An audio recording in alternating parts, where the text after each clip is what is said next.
Curious to how he acquired his first customers, he stated that just getting on the phone, asking for referrals, and looking for as many connections as possible was key to founding his business.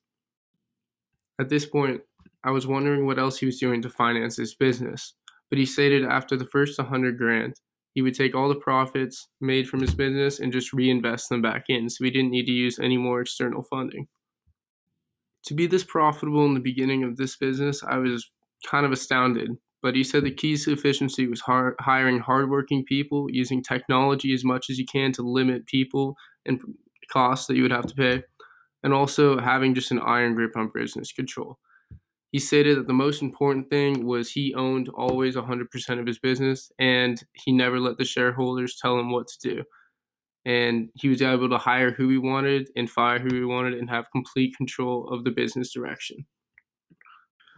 I asked him why he valued so much who he could hire and who he could fire. He stated that knowing someone's character is completely different than looking at their work on a piece of paper. That truly gaining a commitment and feeling out their trustworthiness and who they are as a person was key to who he hired in his businesses and probably the success of his first one. After 5 years in business, he ended up selling it for $3 million.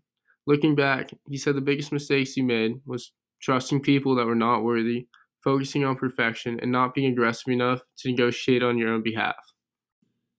He also emphasized that customer service was a big part of how he got started and gained reputation in the insurance industry.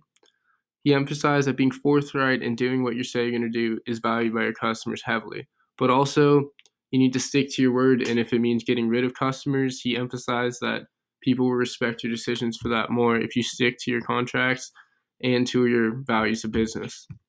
The three biggest values that I took away or was impressed with by this interview was control. If you know where your business is going and you know how to get there, don't let anyone tell you otherwise. If you're young, you make those decisions, and if you learn from the bad ones. The second value I took away was probably time. He stressed that time is money, and if you're not spending it on customers who value your product, it's a waste.